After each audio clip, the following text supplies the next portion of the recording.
Okay, this video is for my buddy James over at Old School with a Modern Twist.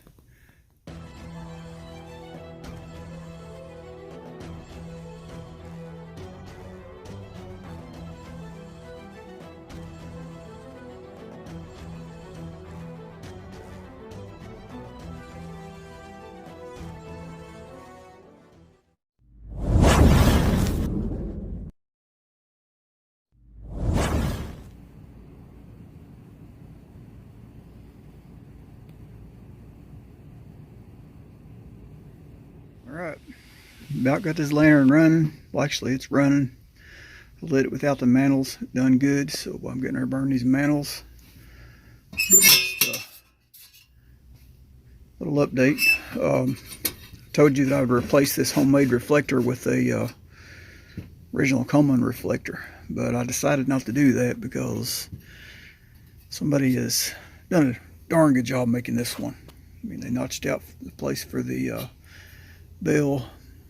They drilled and tapped. That's not sheet metal screws, that is just metal screws that's tapped. So I mean, that belongs to that lantern now. Somebody worked hard on that, so I'm going to keep it with the lantern if that's all right with you. Okay, I replaced that newer fuel cap with the original that would have went on here, 3-piece cap instead of the just a flat cap, newer one. And James, I'm not a big fan of these strikers, but I did put you a new flint in there since it was part of the lantern. I went ahead and replaced the flint. So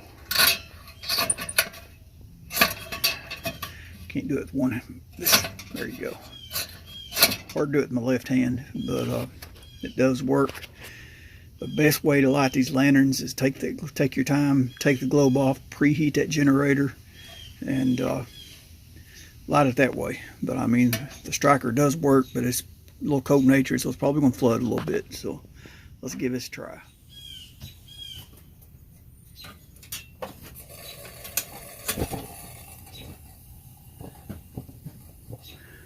See what I mean about the flooding? If you preheat that generator, it's not going to do that. So, but she's going to run good.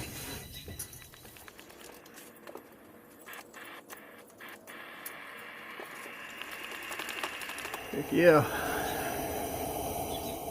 Okay, James, this old crusty rusty here, I think it was a 70 model if I remember correctly.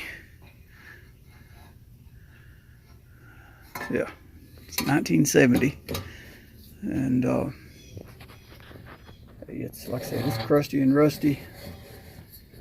But the only thing I done to this thing was I put some oil on the pump leather. And this is the cap that came off the other one that I done. I just swapped that cap out on, put on here, and she fired right up.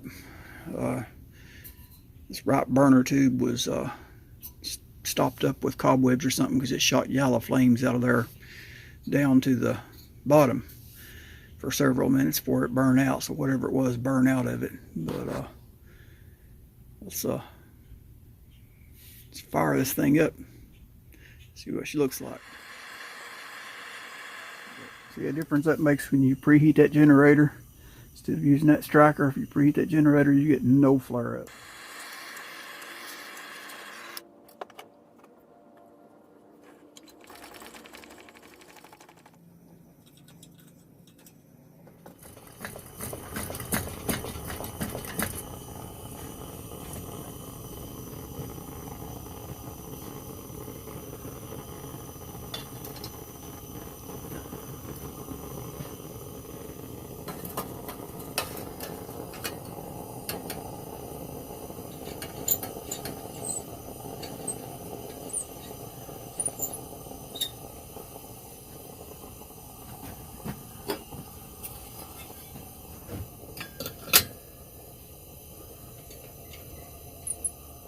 Okay, that's 2 down, 1 to go.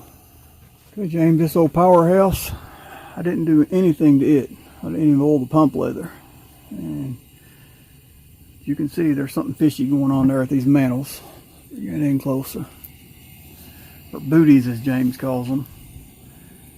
Try not to touch that, but they're tied on all the way up the top of the burner tube. I mean, they're supposed to hang down. They tie onto the burner on the very end, not the tube. So I think this is going to work fine. Just replacing them mantles.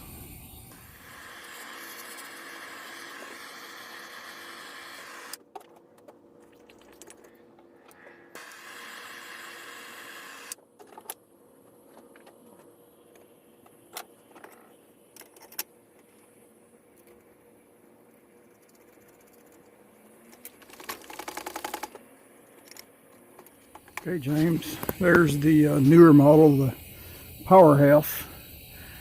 I think that was a 90 model if I'm not mistaken. I can't really remember. I can't see it in here right now. Late 80s, early 90s. See, that's got the heat shield in the bottom because those have a plastic eccentric block, if I'm not mistaken. That keeps that block from melting. But hey, it looks like a decent lantern. But anyway, we got them all going. All right, James, all three running. Honestly, I don't think I would have had to done nothing to any of them except this one, that the older one. I mean, the pump leather was really dry; it wouldn't pump. But I did clean the check valve. I mean, just for make sure that you get years of use out of this thing. I went ahead and tore it completely down, cleaned out the air tubes, and fuel pickup tube, cleaned it, and just make sure you're going to get plenty of years of service out of that, James. I mean, but I probably would have fired up with just oil in the pump leather, be my opinion. But just like the other ones did. So just a little oil, just a little general maintenance, all they needed. All right, buddy. Yours when you're ready. Appreciate it. Okay, you all know the routine. Like, share, subscribe. God bless.